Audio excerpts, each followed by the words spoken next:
andan? ¿Bien? Bien. ¿Todo bien? Qué alegría hablarlo.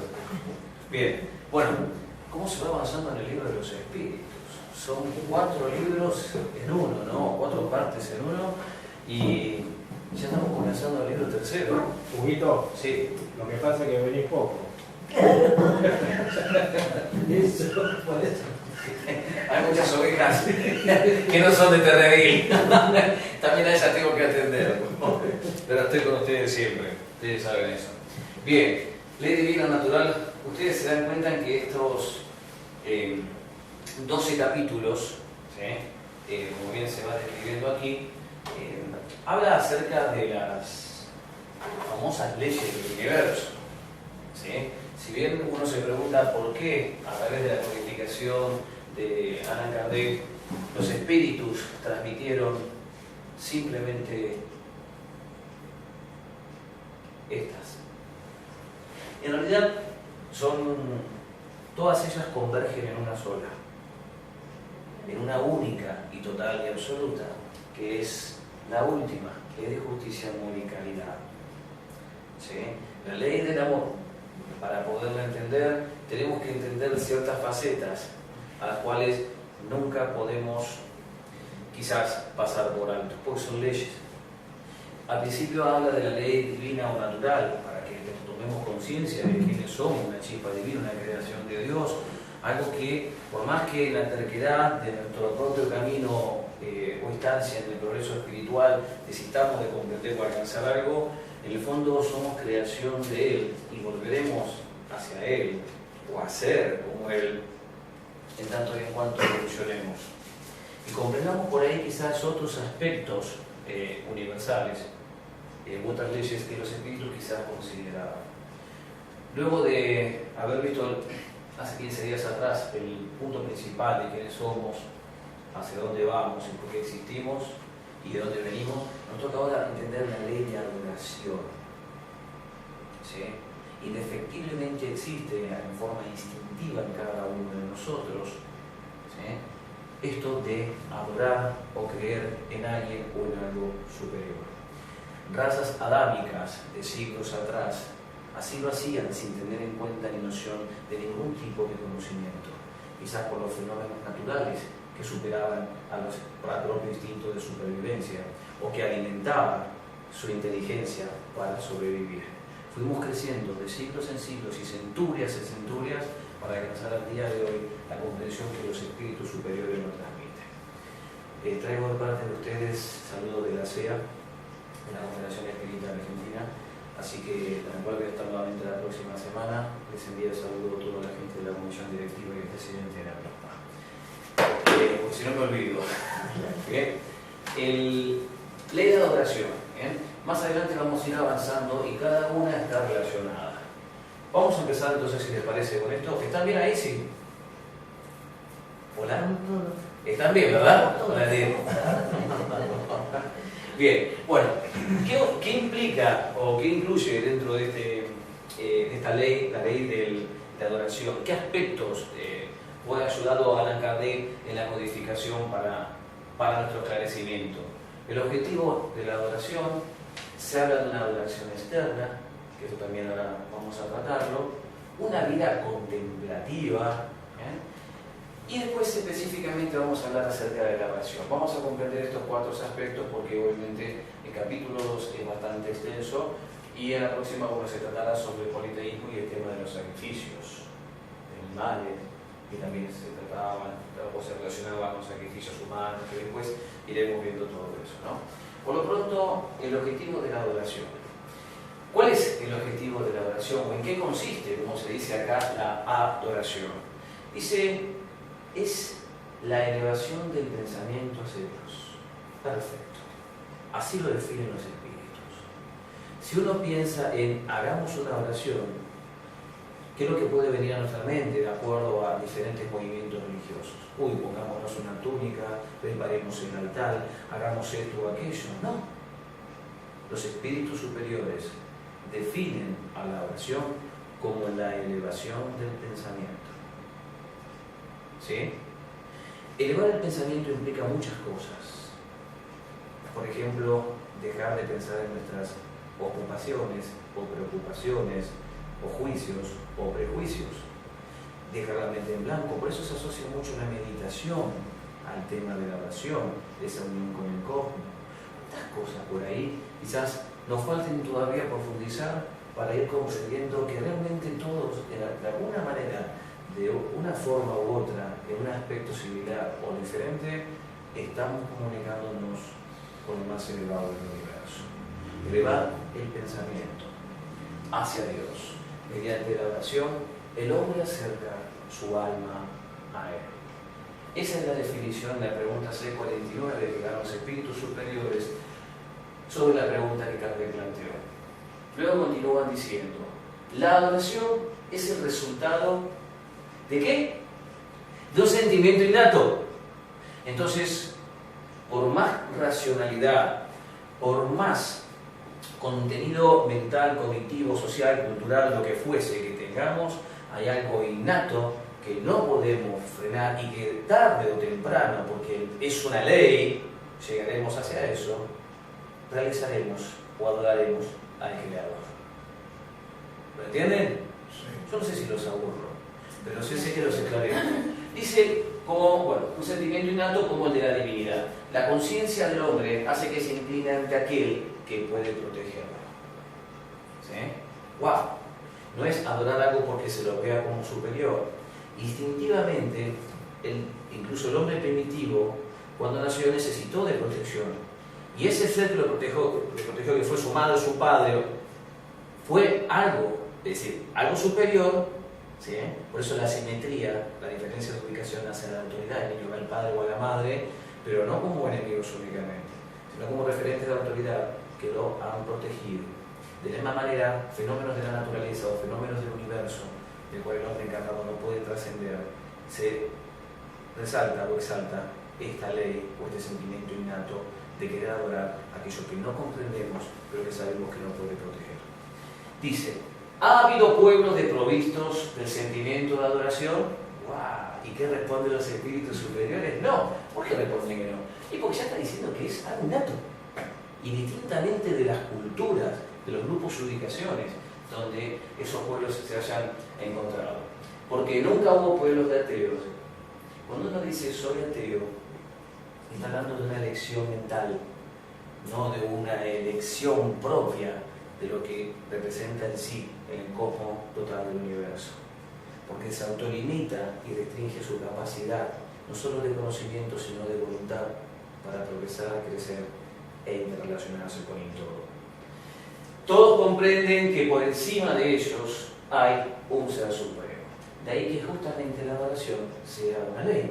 Cuando uno se pregunta, ¿por qué ley de adoración? ¿Qué me obligan a porque es una ley a que yo adore? No, es una ley, ya está creada así. Y nosotros somos los que tenemos que ir caminando en este sendero de la comprensión, de la aceptación, de la resignación y del conocimiento. Bien, creo que ya en estos minutos me parece que fue una especie de cuerpo pasivo de conocimiento, ¿verdad? Sí. Bueno, ahora vamos a empezar como a desprenderlo o a desmenuzarlo propiamente de a poco. Dice, adoración externa. ¿La adoración tiene necesidad de manifestaciones externas? La verdadera adoración, dicen los espíritus, está en el corazón. Es decir, ¿qué significa esto? Porque hay gente que necesita crear un ambiente muy al estilo Feng Shui, un ambiente algo, quizás sea para que su propio cuerpo, su alma dentro de su cuerpo, se relaje. ¿Se entiende esto? Esté distendida, esté como despejada de las preocupaciones y se le facilite poder elevar el pensamiento. Hay gente que se fija a esas cosas porque las necesita o porque también hacen un bien. Yo prefiero, vamos a imaginarlo esto, yo prefiero entrar en un ambiente preparado, que por algo se prepara un ambiente, y no un ambiente revolucionario donde crea que pueda conectarme directamente o elevar el pensamiento. ¿Bien? Entonces, no está nada mal que uno se condicione en el entorno, pero que no es eso algo indispensable. Y lo vamos a ver porque a Jesús le pasó eso en el último momento antes de desencarnar en su última encarnación como el Cristo o el Mesías aquí en la tierra. Elí, Elí, lama sabactani, Dios mío, ¿por qué me has abandonado. Pero su fe, sabía que él no se sentía porque era el momento de su fe, de probar su fe, que también lo vamos a ver, en donde encomienda su alma hacia lo alto y a su espíritu, en una situación tortuosa como la que estaba. En todo momento, él enseñó, no solo con sus enseñanzas, sino con su ejemplo, muchas de las cosas que con la doctrina vamos a aprender. La adoración externa es útil, dicen que sí, y bueno, recién estuvimos viendo un aspecto por ahí favorable, un aspecto que por eso es funcional. Dice sí, en caso de que no sea un vano simulacro. Miren qué interesante, que no sea algo ostentoso. ¿Sí? Como hacían quienes, ¿se acuerdan ustedes de los fariseos? Con sus largas ropas externas, su fleco cada vez más alargado, las cajitas o la Krishna que tenían como que representaba que permanentemente estaban conscientes de la norma de las escrituras. Era una adoración en forma para hacer querer a los demás que eran ellos superiores, cuando en realidad todo lo que pasaba y necesitaban valerse era ante el corazón. Porque Jesús les dijo, son como sepulcros blanqueados, guau, todo de mármol, toda una belleza. Pero por ahí dentro de ellos se encontraba la mayor podredumbre. Por eso es importante a veces reflexionar esto. Ojo que no a todos nos compete, ¿eh? No es que porque yo esté explicando esto quede libre de todo eso, para nada. Tengo un mayor compromiso al tener quizás esta responsabilidad o tal vez la misión de aprender y enseñar. Miren lo que sigue diciendo. Entonces, la adoración externa es útil, sí, en tanto y en cuanto no sea un vano simulacro. Siempre es útil dar un buen ejemplo. Aquellos que solo lo hacen por amor propio, dan un ejemplo más malo que bueno y hacen más mal del que creen. Qué interesante. ¿Por qué? Porque todo aquel, como vamos a ubicarnos en esta gente, ¿no? Que da un ejemplo malo, ellos no son conscientes de que están dando un mal ejemplo y que las personas que son afectadas por ese mal ejemplo terminan siendo realmente afectadas. Tal vez no logran superar la prueba de la fe, no logran superar esa prueba de decir, bueno, el hombre es pecaminoso, pero los principios divinos de Dios son valiosos. A veces se logra mezclar eso. Y no es nada sencillo. Lo que sí es cierto que los espíritus superiores plantean que a veces un mal ejemplo hace mucho más mal del que la persona que es consciente de lo que está haciendo cree que puede perjudicar a un nivel mucho más superior a los demás. Sigue diciendo, ¿concede Dios alguna preferencia a los que lo adoran de tal o cual modo? Fíjense que esto se remonta también a la historia de allá de Caín y Abel, donde uno presentaba, hacía ofrendas de vegetales, que los otros de animales, y cuál de las dos ofrendas de sacrificio era mejor para Dios. ¿Sí? Obviamente cuando Dios, el pueblo de Israel, en aquel entonces, el espíritu guía, que era Yahvé o Jehová, les exigía que dieran lo mejor del rebaño y no justamente el cordero que era tuerto, que estaba cojo, lo que fuera, sino lo mejor, para desarrollar un desprendimiento de lo material y ofrecer lo mejor al otro. Entonces, todo esto por ahí se entremezclaba en las mentes de ellos y creían que un sacrificio era mejor que otro. Fíjense Jesús, cuando estuvo en el templo, hay gente que no tenía moneda para ofrecer un cordero y los gorriones en su lugar lo reemplazaban. Y no por eso era algo menor, sino la condición de corazón. Entonces dice, ¿concede Dios alguna preferencia a los que lo adoran de tal o cual modo dentro de lo que es la forma? Dice, Dios prefiere a los que lo adoran desde el fondo del corazón, con sinceridad, haciendo el bien y evitando el mal. Haciendo el bien y evitando el mal. ¿Se acuerdan del caso de la samaritana? ¿Sí? ¿Recuerdan ustedes? La samaritana del pozo. Que cuando Jesús se le acerca, la samaritana se sorprende y le dice, tú que eres judío me hablas, porque realmente Samaria y Judea eran naciones vecinas, eran naciones hermanas, pero se distanciaron entre sí y se generó un gran odio porque antiguamente se adoraba como una cuestión de tradición del pueblo judío en el desierto, en el monte Gerizim, como representación del monte Sinaí, donde Moisés estuvo bajo la fiesta de los mandamientos. Pero cuando se construyó el templo en Judea, ahora todo de las regiones Palestina, de Galilea, etcétera, norte, sur, zonas septentrionales o lo que fuera, tendría que ir a adorar a Dios, al templo de Jerusalén. ¿Y qué hacían los samaritanos? No porque le quedara lejos, sino porque ya seguían una costumbre. ¿Iban a dónde? Al monte Gerizim. Entonces fueron considerados por los judíos como gente de la tierra, Amaret. ¿Sí? Por eso mismo. Pero Jesús, siendo judío, cuando se le acercó a una samaritana, que fue la primera persona que le dijo que era hijo de Dios, ¿qué ocurre? La samaritana luego le pregunta la mayor de todas las preguntas para que te diese la respuesta. ¿Dónde es realmente que hay que adorar a Dios? ¿Si en el monte Gerizim o en el templo de Jerusalén? ¿Y saben lo que les dijo Dios? Lo que dijo Jesús: llegará el tiempo en que los verdaderos adoradores adorarán a Dios, no en el monte Gerizim ni en el templo de Jerusalén, sino con espíritu y con verdad. ¿Qué significa eso? Esto. ¿Sí? El único templo que Él enseñó a sus apóstoles es el templo que dijo: en 3 días lo puedo destruir y lo puedo reconstruir, que era su propio cuerpo. Y el templo, para cuidar nuestro camino hacia la adoración de Dios, es nuestro propio cuerpo. Bien, donde conserva esa alma que es infinita, pero el cuerpo transitorio, para poder aprender lo que estamos aprendiendo y muchas cosas más. ¿Están bien ahí? Sí, ¿no? Sí, pues yo estoy en otra, es decir, acá, pero es mucha información y linda para seguir profundizándola. Miren qué interesante: haciendo el bien y evitando el mal, y no a los que creen honrarlos con ceremonias que no los hacen mejores con sus semejantes. Bien, así que, ¿qué podemos pensar de la gente que necesita por ahí armar una adoración externa? No podemos cuestionarla ni criticarla, porque siempre va a ser útil en tanto y en cuanto que juegue su condición de corazón. ¿Se entiende esto? ¿Sí? Eso nunca lo perdamos de vista, y creo que también es algo muy importante de recordar. Sepulcros blanqueados. En los tiempos de Jesús, dice, era costumbre blanquear las tumbas para que las personas no las tocaran de modo fortuito y se contaminaran.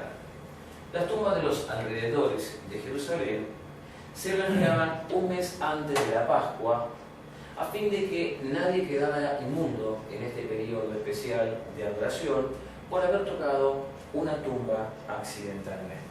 Obviamente no existía en aquel entonces la profilaxis que hoy existe, los recados y cuidados necesarios ante no solo féretro, sino la descomposición de un cuerpo que, por más que realizaran desde tiempos atrás procesos asociados a la modificación, quedaba siempre algún aspecto que podía resultar contaminante para el cuerpo, ¿no? ¿Qué dice? Jesús empleó esta costumbre como base para ilustrar que los escribas y fariseos parecían rectos externamente, pero en el interior estaban llenos de hipocresía y de desafuero. Dice: ¡ay de ustedes, escribas y fariseos, hipócritas! Porque se asemejan a sepulcros blanqueados, que por fuera realmente parecen hermosos, pero por dentro están llenos de huesos de muertos y de toda suerte de inmundicia. Un poquito frontal, me parece, ¿no? Pero claro, a veces se necesitan estas instancias instructivas, ¿no? Aquí encontramos, y fíjese que entre ellos estaban los escribas, los fariseos, los saduceos, es decir, había como subdivisiones dentro del mismo campo de la sinagoga. ¿Por qué? Porque algunos seguían ciertas tradiciones, otros seguían ciertos supuestos, es decir, era como un reino mismo dividido entre sí, pero unido para el mal. ¿Bien? Entonces, divide y reinarás, quizás haya nacido desde ese hecho de tiempos atrás esa frase, ¿no? Bueno, la importancia, como hablábamos hoy, de poder respetar lo que son las otras religiones. Dice: todos los hombres son hermanos entre sí e hijos de Dios. Él llama hacia los que observan sus leyes, sea cual fuere la forma con que las expresen. Wow. Hay leyes universales. El hombre, evolucionando, adquiere diferentes formas de poder expresar esas leyes en el camino de la evolución. Pero, ¿qué es lo que está diciendo aquí mismo? ¿Sí?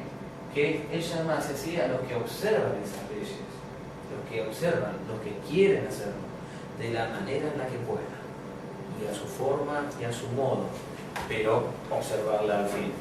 Por eso, ¿desde qué lugar ocupa en este espacio lo que sería el prejuicio, o el perjuicio de la realidad? ¿Sí? ¿Por qué tenemos que juzgar? No estás haciendo lo correcto, aunque estés apuntado a lo correcto. ¿Desde qué lugar? Si el camino evolutivo es interno de uno, ¿verdad? Creo que una orientación y una conducción sería acompañarlos a la distancia y contener a tal persona hacia el camino que tiene que seguir, facilitándole el poder saltear los obstáculos. Pero nunca hacerlo a la manera de uno, porque hay que saltar. Salta el egoísta. Es lo que pasaba con los fariseos y los saduceos. Ellos creían que tenían que hacerse de tal manera. Y Jesús les expuso que no. Fíjense que continúa diciendo el libro de los Espíritus. Aquel que se jacta de adorar a Cristo y es orgulloso y envidioso con los demás y ambicioso de los bienes de la tierra, yo os digo que la religión está en sus labios y no en su corazón. Algo similar fue lo que dijo el profeta Isaías, comunicando como una profecía previa a lo que acontecería cuando llegase el Mesías en aquel entonces. El profeta Isaías dijo: este pueblo está muy alejado de mí, porque me honra con sus labios, pero su corazón está distanciado. ¿Se entiende esto? ¿Sí? Entonces, ¿desde qué lugar creer en lo que se dice, más en lo que se expresa, se manifiesta y se siente? Y se ve que de aquel entonces la gente tampoco no era tan tonta como para diferenciar un aspecto muy obvio o si no, muy evidente. Dice: Dios dirá, el que conoce la verdad es 100 veces más culpable del mal que hace que el ignorante salvaje. Esto es un aspecto que me gustaría saber qué piensan y qué opinan ustedes. ¿Por qué creen que esto es así? Quien sabe hacer el bien y no lo hace, y lo hace al revés, se considera que es 100 veces más culpable. ¿Qué nos dice la lógica? ¿O qué nos dice por ahí? Claro, porque sabe lo que está haciendo. Está mal. Ya tiene, en esta parte sería que tiene la doctrina y se sabe muy bien que si estás agarrándole o haciendo lo que realmente no se siente y se siente que estás haciendo el mal, aquel que peca de ignorante no sabe lo que está haciendo, pero aquel 100 veces más culpable que sabe lo que está haciendo. ¿Por qué 100 veces más culpable? ¿Porque sabe? Porque ya sabe y tiene a Dios en su corazón. Sí, Se receptor de verdad. Muy bien, esa pregunta. ¿Cómo? Porque es responsable, claro. Bien, ¿cuándo comienza la responsabilidad? Excelente, cuando hay noción de conocimiento. Ahí comienza la responsabilidad. El ignorante, justamente, ¿por qué es ignorante? Porque no sabe, porque no tiene conocimiento. El tener el conocimiento y entender ese conocimiento hace que se reproduzca la responsabilidad. Que sea mayor. Claro. Fíjense que una cosa es ser responsable y luchar por el propio defecto o imperfección que no pueda tener, aunque muchas veces de tantos intentos decaiga y desista, pero por lo menos está luchando, va hacia un sentido que es decir: no, esto no puedo, lo niego, lo tapo y me dedico a hacer el mal, como una especie de proyectar la frustración interna de lo que no puedo aceptar para seguir evolucionando. ¿Se entiende? Entonces, el camino del mal, si lo queremos definir en términos psicológicos, es una especie de mecanismo de defensa en sentido contrario, hasta que el individuo aprenda. ¿Sí? Se conoce como una formación reactiva, pero la mente funciona de esa manera, pero el corazón tiene otros sentimientos. La mente puede ahogarse en pensamientos y en conceptos, pero los sentimientos, donde está el sentido innato de lo que venimos, de lo que somos, chispa divina de Dios, abordado de leyes, entre ellas la que estamos como segunda ley considerando hoy, que es la ley de adoración, creo que es algo debatible, que ni siquiera el tiempo va a salir victorioso. Sale victorioso el espíritu a través del tiempo y de la comprensión. El conocimiento sepulta la ignorancia, pero abre las puertas en la luz del progreso y del cambio. El compromiso siempre es individual. Sin embargo, sean todos ustedes uno. Porque siendo todos uno, es decir, comprendiendo que lo que me pasa a mí al otro puede ser igual o peor, es donde nos podemos respetar. Yo creo que vamos en camino B, aunque otros estén todavía un poco más atrás. ¿Bien? Pero excelente respuesta. El conocimiento hace a que el ignorante deje de ser algo y comienza el compromiso para el crecimiento del alma. Y la doctrina llegó para eso, y hoy también este momento está para eso. Así que sabremos nosotros, incluso entre ustedes, de por qué está este momento. Lo que sí sabemos es que tenemos que seguir unidos con el mismo principio. Fíjense que cuando lleguen a la última ley, se van a encontrar sobre el tema de la unión. Bien, está muy bueno, asocien, interrelacionen, ¿sí? Integren, para ver cómo el espíritu despierta en los conceptos más primitivos. Sigamos entonces considerando. Si un ciego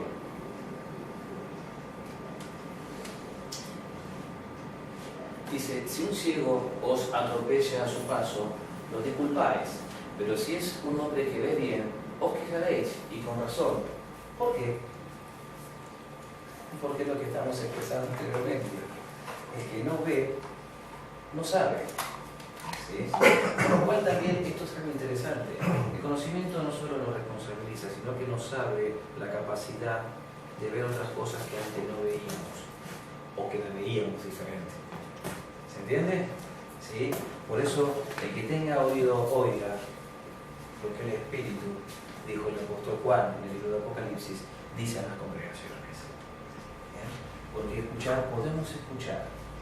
Oír, asociado a la comprensión, es un proceso que está relacionado también con el conocimiento y con una actitud y condición del corazón. No preguntéis si hay alguna forma de adoración, que bueno esto. Hay como si hay una forma de adoración externa, ¿no? Es decir, en donde sea más óptima para llegar a Dios, porque todo esto se creía desde la famosa Torre de Babel, ¿sí? De construir una torre gigante para llegar arriba de los cielos y querer tocar a Dios o a ver dónde estaba. Fíjese que el pensamiento es tan literal, y ahí es donde surgió, estableciendo las diferencias, los diferentes lenguajes, Babel, la Torre de Babel, que habla acerca de que Dios confundió los lenguajes para que dejaran de construir todo eso, y ahí nacieron diferentes pueblos con los diferentes idiomas. Dice, no preguntéis si hay alguna forma de adoración más conveniente que otra, porque sería como preguntar si a Dios le es más grato que se le adore en un idioma antes que en otro. ¿Bien? Es decir, ya lo dijeron los espíritus, es desde el corazón. Porque ¿qué está en el corazón o en la esencia de nuestro espíritu? No el corazón físico, literal, sino un corazón figurativo que habla del sentimiento que tiene propiamente el espíritu como conciencia del ser. ¿Qué es lo que hay? Ah, ¿sí? Y ese amor de donde se desprende si somos chispa divina, de la creación de Dios. Entonces hay algo innato que tenemos de Dios. Por eso Dios está en cada uno de ustedes. Puede ser.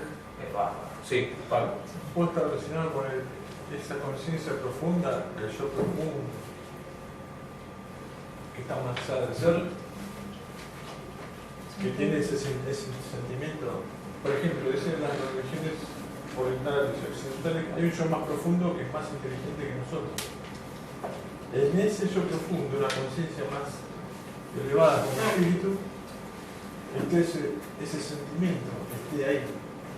Sí. Y luego están las creencias del ser encarnado que pueden variar, pero el yo profundo es ahí donde radica el sentimiento. ¿Puede ser? Sí, porque si somos la creación de Llamémoslo Dios, yo, y Dios es todo sí, amor. Yo llamémosle chispa divina. Claro. Si somos una creación de Dios, somos una creación de Dios en un camino de progreso, de evolución, de espiritualidad, ¿sí? Pero en la ciencia es como un átomo. El núcleo, ¿qué es? ¿Qué conserva? La información parte del todo. Entonces, somos desde las leyes físicas, inclusive esto se explicita de esa manera. Ese yo profundo para mí es el yo donde entramos en conexión. Muchos autores y muchos filósofos y escritores actuales y no tan actuales también hablan sobre eso. Algunos cuando experimentan un sufrimiento extremo, cómo han logrado sobrevivir ante esas situaciones, porque se han tenido que contactar con su yo profundo, ese yo inconsciente. ¿Por qué inconsciente? Porque habla realmente de lo que somos como esencia.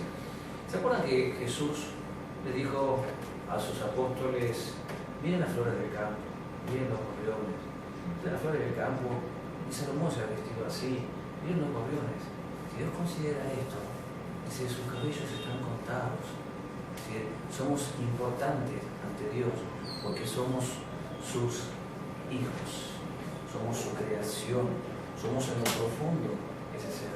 Quizás veamos el sufrimiento de un lugar muy particular, pero precisamente nos enseña ese lugar particular.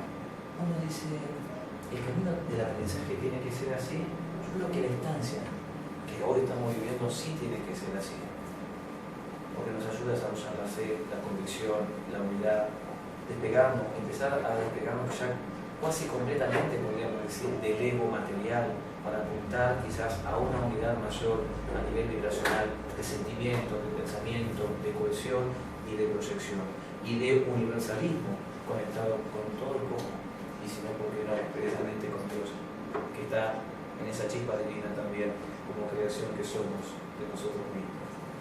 Dice, esto es muy filosófico, me pasa los sábados, se lo puedo asegurar, pero me encanta porque eso significa que es señal no solo por ahí de inspiración o de conocimiento, de preparación, de condición, sino también de compartir con ustedes. Fíjense que yo no estoy hablando así, ni así, ni así. No, yo necesito verlos, yo necesito estar con ustedes. ¿Sí? Y eso es lo que a veces alimenta todo esto, en este circuito. Qué lindo, ¿cómo lo aprendí? Viviéndolo y sintiéndolo. ¿Bien? Que eso es lo más lindo. Ahora entramos en un aspecto que yo creo que les va a sorprender. Estas reuniones pasan rapidísimo el tiempo. Yo no sé qué pasa. Pero bueno, lo que sí sé, ¿qué pasa? Lo que Jesús dijo sobre cómo adorar a Dios. Dice, Jesús le dijo a una mujer samaritana, la hora viene cuando ni en esta montaña, Jericín, ni en Jerusalén, adorarán ustedes al Padre. No obstante, la hora viene y ahora es en que los verdaderos adoradores adorarán al Padre con espíritu y con verdad. Un detalle que está en las Escrituras. No obstante, la hora viene, como que llegará, pero no es que, hay que esperar que venga. No, dice, y ahora es, porque es la realidad. Es decir, para algunos no lo es, pero ahora es. Eso es lo que Jesús le estaba enseñando a la samaritana. Hay que empezar ya. En que los verdaderos adoradores adoran al Padre con espíritu y con verdad, porque en realidad el Padre busca a los de esa clase para que lo adoren. Con estas palabras, entonces, Jesús mostró claramente que la adoración verdadera no iba a depender de cosas visibles, es decir, de una adoración externa, ni de lugares geográficos. Entonces, en lugar de confiar en la vista o el tacto, el adorador verdadero ejerce fe, es una condición de corazón, y su adoración a Dios no se ve afectada por el lugar donde esté o por lo que haya a su alrededor. De modo que no adora con la ayuda de algo que se pueda ver o tocar, sino con espíritu, con su propio espíritu. ¿De qué manera? Muy y tan simple como elevar el pensamiento. En un pequeño instante, en un pequeño momento, quizás en un diminuto segundo, podemos hacer ese contacto. A veces es muy lindo cuando que el pensamiento revoluciona el espíritu. Es más, hasta lo aleja, genera vibraciones, muy particular. Pero cuando el espíritu tomamos conciencia y se asienta en nuestro cuerpo, como que se homologa, y de ahí empezamos ya a dejar de pensar y elevar el pensamiento, tomar en conexión, algo es casi igual que una meditación, con la diferencia que hablamos directamente hacia algo superior. ¿Bien? ¿Cuál es la diferencia entre meditación y oración? ¿Cuál? Creamos una respuesta. ¿Y la meditación? Tres pasos, pensamiento, mente. Para mi yo, para concentrarme en sí mismo. ¿Cuál es el objetivo de la meditación? ¿Cuál es el objetivo de la meditación? El objetivo de la meditación, usted decir esto, porque es un tema que descubrí hace poco. En serio, después de 50 años, descubrí lo que es la meditación. Es decir, si bien el conocimiento, como si vos, es un trampolín para presentar, digamos, luego, en otra etapa, cosas más grandes, En la meditación nosotros podemos dejar lo que es todo conocimiento y aspecto mental, frenar, digamos, la maquinaria mental para que de esa manera tengamos lugar a lo que es la intuición. O sea, la única manera de que puedan venir cosas de afuera, o sea, intuitivas, conocimientos que aún no tenemos, la telepatía que conocemos los espíritas, es frenando la mente. Entonces, bueno, por eso la meditación se encarga de... Hay diferentes tipos de meditación y se trata de calmar la mente. Yo antes de los 50 años pensaba de que la meditación era la postura en la cual uno tenía que concentrarse en algo particular. Es todo lo contrario. O sea, dejar de pensar. Tan simple como dejar de pensar. Dejar la mente en blanco. Claro, y yo hace poco empecé a experimentar con eso y realmente vienen cosas de afuera, pensamientos, energías, un montón. Es para largo, pero es muy bueno. A veces... O sea, hay dos formas, hay dos palancas para la evolución, que una es la adoración, que es una forma de energía que nosotros nos entregamos finalmente. Ese es el objetivo de la oración. Y el otro es la meditación, donde estamos en un modo pasivo y ingresan cosas que no están en nuestra mente. Excelente. O sea, Vamos a la definición. Es difícil porque es un tema que no conocemos. No es difícil. Los occidentales no conocemos mucho eso. Esto es difícil porque se está justamente ahora poniendo de manifiesto a través de las opiniones y compartidas entre todos, ¿no? Pero entre Osho y otros más decían que la meditación es un camino que ayuda al desprendimiento del ego para encontrarnos no únicamente con nosotros mismos, sino que estamos ligados con el universo. Es decir, encontrarnos a nosotros mismos, que somos parte del todo. Por eso todo sirve, la meditación y la oración.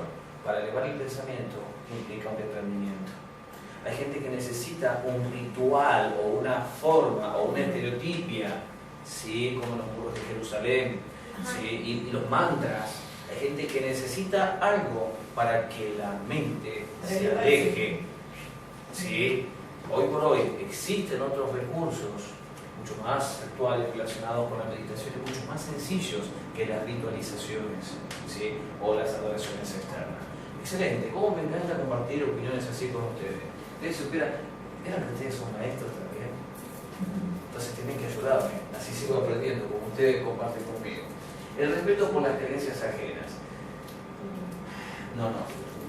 Nosotros tenemos la verdad y ustedes forman parte del mundo y van a ser castigados por todos, ¿sí? En Armagedón. Morirán en Armagedón al madero con ustedes. ¿Sí? Al Calvario, por lo que fuese. No. ¿Dónde está el amor al prójimo? ¿Dónde está el amor al enemigo? Si es nuestro enemigo, entonces, ¿dónde está? ¿Sí? Es más, no existen enemigos, existen personas que en un camino evolutivo nos ayudan a crecer de otra manera.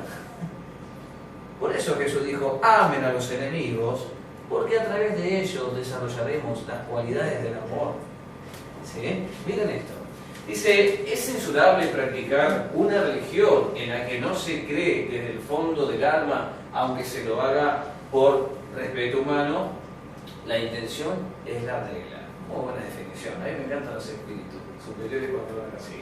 El que solo tiene en vista respetar las creencias ajenas no hace mal. Incluso obra mejor que el que las pone en ridículo, porque en ese caso no tendría caridad. Bien. Muy claro, ¿sí? Es como un poquito más evolucionado. Sigue diciendo, ¿es preferible la adoración en común que a la individual? Papá, es una pregunta, ¿no? ¿Sí? ¿Cómo es esto? ¿Nos juntamos para adorar? ¿Sí? ¿La adoración entonces es individual? Muy buena pregunta, excelente la de Kardec, no mejor que eso, podemos encontrarlo. ¿Cómo hago mucho mejor la respuesta que los espíritus superiores le dan? Dice, los hombres reunidos por una comunión de pensamientos, fíjense en el poder del pensamiento y de los sentimientos. Esto es lo que va a pasar el día de mañana en todo el planeta. estaremos unidos en pensamientos y en sentimientos, gracias a los aprendizajes de las diferentes reencarnaciones y las diferentes vivencias que nos llevan a este mismo punto que hoy estamos considerando. Los hombres reunidos para una comunión de pensamientos y de sentimientos tienen más fuerza para llamar hacia sí a los espíritus buenos. Lo mismo sucede cuando se reúnen para adorar a Dios. Sin embargo, la adoración particular no es menos valiosa porque cada uno puede adorar a Dios pensando en Él. Es decir, sí, la unión hace la fuerza sería la definición. Sabemos que podemos orar, elevar el pensamiento, puede estar junto con nosotros, espíritu guía, espíritus protectores, familiares, etc. ¿En pos de qué? De nuestro propio progreso individual. Pero si juntos en una comunidad, unidos en pensamiento, en sentimiento, buscamos el amor mutuo, etcétera, etcétera, todo hace la mayor unión de vibración y de emoción universal. Es decir, es lo que nos vamos acercando cada vez más a Dios, ese tipo de unión. Y lo que bien comentaba por ahí uno de nuestros compañeros, Pablo, es muy cierto eso. ¿Cuántos conocimientos a veces nos bajan sin que lo hayamos pensado? ¿Cuántas creaciones son inspiradas o lo fueron sin que de su puesto de forma previa hayan sido condicionadas? Yo creo que en unión con el cosmos somos instrumentos en manos de Dios, no solo a favor de nuestro propio progreso individual, sino también colectivo. Esa es una de las preguntas que se planteaba en el libro de los espíritus y que ya hemos considerado, ¿sí? Todos tenemos una relación con el todo. El espíritu Emanuel pregunta a Chico Xavier: ¿qué función tienen los gusanos que están bajo tierra? ¿Acaso crees que los gusanos se quejarían de las altas cumbres donde vuelan las águilas, quejándose de su creación y de su proceso? Pregunta entonces qué función cumplen ellos de una forma tan inferior que sin esa función las águilas no respirarían los oxígenos que ellas necesitan en el camino de la cadena evolutiva de la creación. Todos, en el lugar que estemos, cumplimos una indispensable función. Todos somos uno en diferentes contextos, lugares o ámbitos. ¡Qué bárbaro! Esta es una de las razones por las cuales Jesús, desde el momento de su nacimiento, que no nació en un palacio, demostró su humildad al nacer en un pesebre.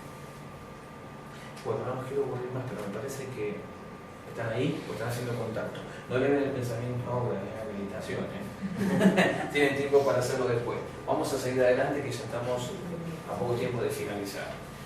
Hay una frase bíblica que dice: cuando 2 o 3 estén unidos en mi nombre, allí estaré. ¿Qué es esto? ¿Qué remarca esto dentro del ángulo de la oración y en concordancia con lo que decían recientemente los espíritus superiores en el libro de los espíritus? Que la unión de pensamientos y de emoción precisamente hace a esa mayor fuerza. Tenemos justamente en el libro bíblico ubicado en el Antiguo Testamento, en el Eclesiastés, escrito por el congregador, o también llamado el rey más sabio de aquella época, el rey Salomón, su capítulo 4 dice estas siguientes palabras. Dice que mejores son 2 que 1. Dice, y una cuerda triple no se puede romper en 2 pronto. Y así lo afirmó Jesús cuando dijo: donde están 2 o 3 reunidos en mi nombre, allí estoy yo en medio de ellos. ¿Qué significa esto? Sí, pero no solamente hacer la fuerza para un principio, sino que el hecho de tener que unirnos hace que nos despeguemos de cierta individualidad egoísta o material o lo que fuera, que realmente estemos unidos en lo más fuerte que hace a la esencia de nosotros mismos, que es nuestro propio espíritu creado por Dios como chispa divina de esencia, que Dios es amor y vamos a reflejar el día de mañana eso mismo, ¿sí?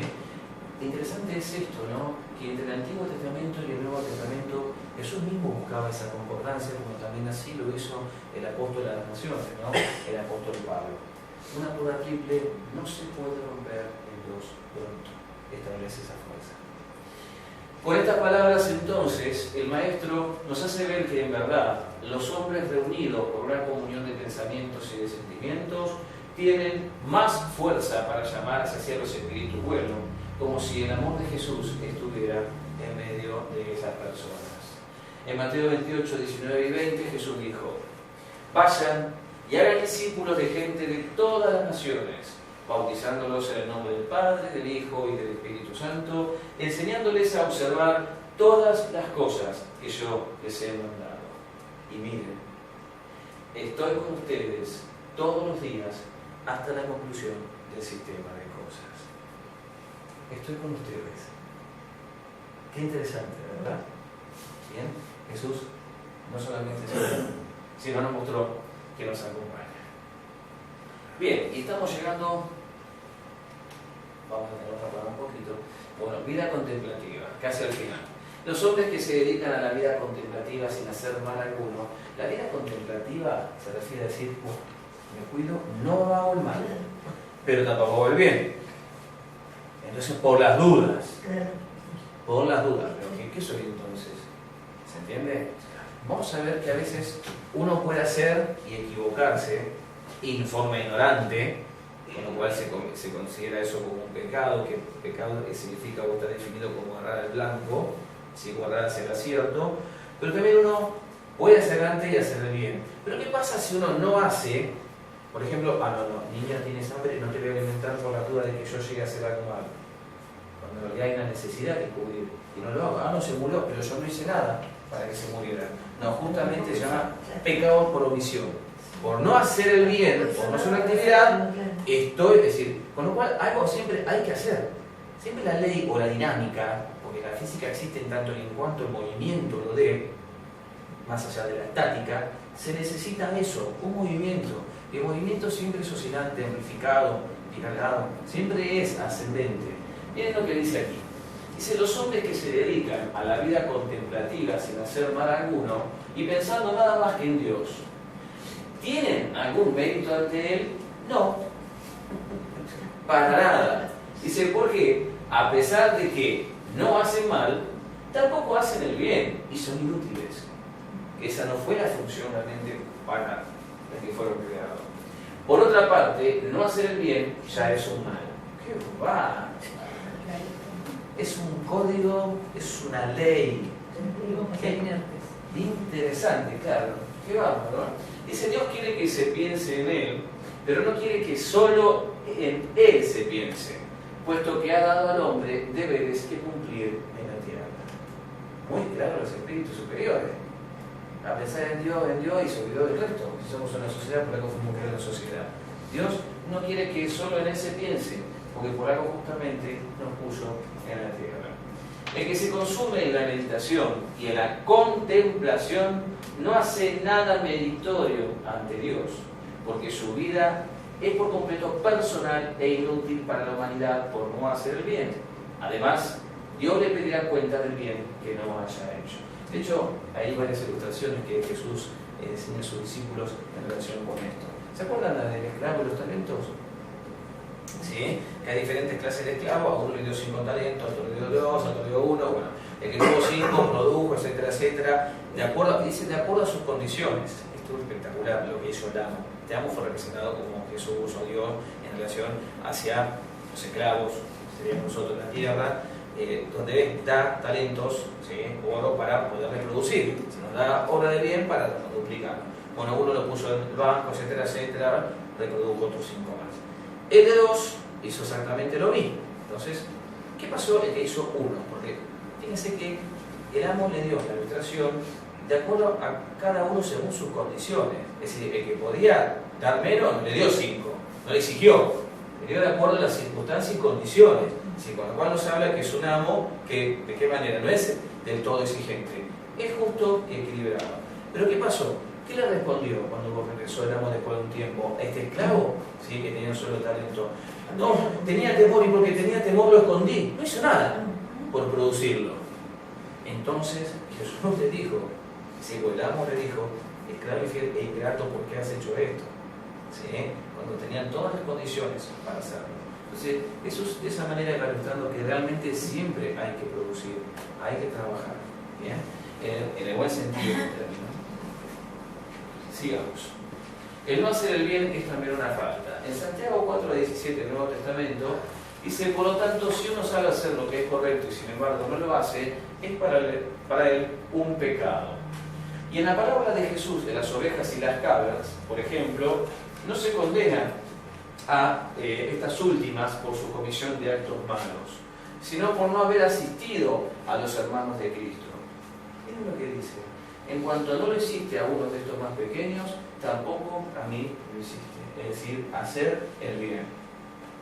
El esclavo mencionado en Lucas 19, 20, 24, que recibió una mina y la tuvo guardada en un paño, fue culpable de pecado de omisión, lo que estábamos hablando hoy. No fue culpable por haber cometido algún mal, sino porque no trabajó para el adelanto del reino de su amo. El reino de su amo representaría a Dios con todas las leyes y progresos, etcétera, etcétera. ¿Bien? De lo que estamos hablando. Bien, van encontrando corrección, ¿no? La Biblia es un libro mediúnico, ¿sí? Tomada como podemos llamar, la que conserva la primera revelación desde Moisés en adelante hasta la segunda revelación desde el Mesías y a llegar a lo que es la tercera revelación como la doctrina espírita. ¿Bien? Bien, ahora sí, acerca de la oración, estamos llegando al final. La oración siempre le es grata a Dios cuando ha sido dictada por el corazón, pues la intención lo es todo. Dice, la oración del corazón es preferible a la que puedes leer. Le es grata cuando se dice con fe, fervor y sinceridad, pero no se conmueve con la oración del orgulloso y egoísta, a menos que se trate de un acto de sincero arrepentimiento y de verdadera humildad. La oración es un acto de adoración. Orar a Dios es pensar en Él. ¿Ven la diferencia de la oración? Dice acercarse a Él, el pensamiento, ponerse en comunicación con Él. Esto es lo que dicen los espíritus superiores, ¿no? Mediante la oración se pueden hacer tres cosas. ¿Cuáles? Alabar, pedir y agradecer. ¡Qué bárbaro! Alabar, pedir y agradecer. Tres cosas, ¿sí? Fíjense hasta qué nivel la gratitud. La gratitud es que Jesús le enseñó a sus apóstoles. Yo cada vez que pienso en esto me vienen tantas imágenes del Evangelio. Cuando le enseñó, cuando curó a los leprosos, los 10 leprosos, ¿quiénes regresó para agradecerle? Uno. Los otros 9. Entonces le enseñó, Jesús no se sintió mal por eso, al contrario, le utilizó esa situación, ¿sí? Que no era una ilustración de una parábola, sino un hecho real, para decirle a sus apóstoles de qué nivel de ingratitud también podía generar un dolor, o la importancia de ser agradecido. Por eso en la oración, una de las terceras cosas que también está hecha es para el agradecimiento.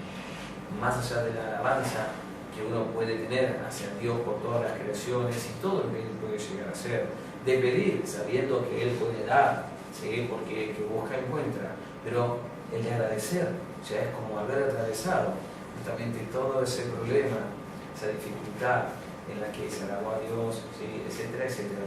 Y ahora uno encuentra la respuesta. El agradecimiento yo creo que es parte tan profunda del sentimiento que nos acerca más a Dios, porque nos hace humildes, ¿sí? Y porque nos hace como Él, en cierta manera, personas de amor. ¿La oración hace mejor al hombre? Sí, sí, porque el que ora con fervor y confianza es más fuerte contra las tentaciones del mal, y Dios le envía espíritus buenos para que lo asistan. Es una ayuda que nunca se niega cuando es pedida con sinceridad. ¿Qué dijo Jesús? Vigilar y orar. Estar atento a nosotros mismos y ante el encuentro de nosotros mismos con nuestras propias imperfecciones o pruebas, la oración es una de las grandes, si no mejores, ayudas que nos puede haber provisto Dios en este camino de la evolución. Dijo Jesús en Mateo 6:5, cuando ores no sea como los hipócritas, porque ellos aman el orar en pie en las sinagogas y en las esquinas de las calles para ser vistos de los hombres. De cierto os digo que ya tienen su recompensa. El fariseo y el republicano narra el hecho de que los fariseos eran conocidos por su despliegue de orar en público, para impresionar a otros, mientras que el recaudador de impuestos reconoce humildemente sus faltas, porque el que se enaltece será humillado y el que se humilla será enaltecido. De esta manera Jesús recarga la importancia de la humildad. También dice en el mismo libro de Mateo: llorando no uséis vanas repeticiones como los gentiles, que piensan que por su palabrería serán oídos, ¿sí? Sino habladas del corazón, y todo lo que justamente el libro de los Espíritus nos dice en relación con este tema. ¿Se puede rogar a Dios el perdón de nuestras faltas?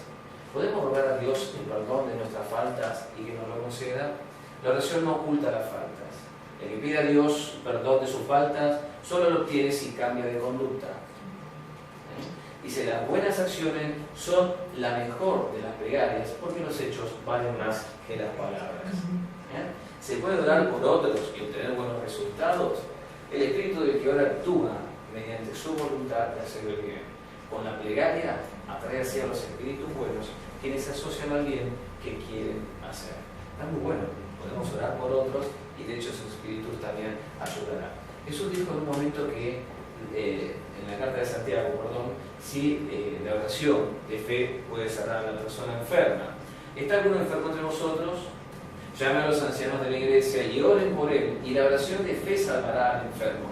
Emite fluidos la oración de fe, ¿sí? Y el Señor lo levantará. Orad unos por otros para que seáis sanados. La oración eficaz del justo puede mucho. También el apóstol de las Naciones, el apóstol Pablo, que le escribe la carta al cristiano de Tesalónica, dice: orad por nosotros, para que seamos librados de hombres perversos y malos. Pedir la oración del otro. La oración tiene mucha fuerza, no solo hacia uno, sino hacia los demás, y también en temas relacionados con la sanación. ¿Puede cambiar la naturaleza de nuestras pruebas el tema de la oración? Atrae espíritus buenos que nos den la fuerza para soportarla con valor. Porque, ¿qué pasa con las pruebas? Ya están en manos de Dios, ya están en el programa reencarnatorio de cada uno de nosotros, y las tenemos que atravesar tal y por cual. Dios no puede cambiar el orden de la naturaleza conforme al capricho de cada uno. Porque lo que es un gran mal, ¿sí?, desde nuestro mezquino punto de vista, suele ser un gran bien en el orden general del universo. ¿Creéis que Dios nos ha escuchado porque no ha hecho un milagro para vosotros, mientras que Él lo asiste por medios tan naturales que os parece un efecto del acaso de la fuerza de las circunstancias? Otras veces Dios os sugiere la idea necesaria para superar la dificultad. No es que Dios no nos escuchó porque nos dejó atravesar tal prueba. No, Dios nos escucha y tenemos que hacerlo con resignación para afrontar esas pruebas con toda la fuerza. ¿Se puede orar por los muertos? ¿Qué piensan ustedes? Espíritas, obviamente que sí, ¿no? Dice: la oración no puede reducir el efecto de cambiar el designio de Dios. El alma para lo cual se ora experimenta alivio ese espíritu que ya partió. Mediante la oración se lo estimula al arrepentimiento, y en ese sentido se puede aliviar su pena si de su parte coopera con buena voluntad. Y esto está en relación con lo que Jesús dijo: amaos los unos a los otros, y los otros no somos nosotros, sino los otros también que partieron. Somos todos uno. Bien, ¿se puede orar entonces, qué larga es la temática de hoy? ¿Orar a los espíritus buenos o solo a Dios? Podéis orar a los espíritus buenos en su condición de mensajeros de Dios y ejecutores del designio, pero no que ocupen el lugar de Dios. ¿Se entienden esto? Dice más adelante, libro apocalíptico, un ejemplo de Juan. Juan, luego de sentirse extasiado por medio de una visión, para ver un ángel resplandeciente, etcétera, etcétera, que se le había manifestado, dice Juan: yo me postré a sus pies para adorarle, pero me dice: mira, no lo hagas, yo soy consiervo tuyo y de tus hermanos que retienen el testimonio de Jesús. Adora a Dios. Pero si uno se pone a pensar, el instinto, por no llamarle ley, que lo podemos llamar ley, existe en nosotros, es la ley de la adoración. Bien, hay otros aspectos y referencias bíblicas en cuanto a esto, ¿no? Todo lo que le pediréis al Padre en mi nombre se lo dará.